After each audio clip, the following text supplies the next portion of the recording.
सर्वप्रथम शिफारस कोणत्या गव्हर्नरने केली होती तर वॉरन हेस्टिंगने. ठीक आहे.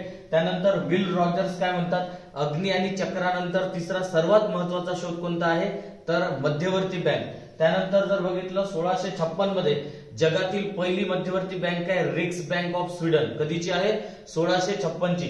त्यानंतर the royal commission on Indian currency and finance 1926 ज्याचे अध्यक्ष आहे हिल्टन यंग, त्यांनी एक शिफारस केली होती की एक मध्यवर्ती बँक स्थापन करा आणि त्याला नाव द्या आरबीआय. ठीक आहे. त्यानुसार जर आपण बघितलं आरबीआय कायदा कधीचा आहे 1934 चा आणि हा 1934 चा कायद्याला मान्यता गव्हर्नरने कधी दिली 6 मार्च 1934 ला आणि आरबीआय ची स्थापना झाली 1 एप्रिल 1935. ठीक आहे.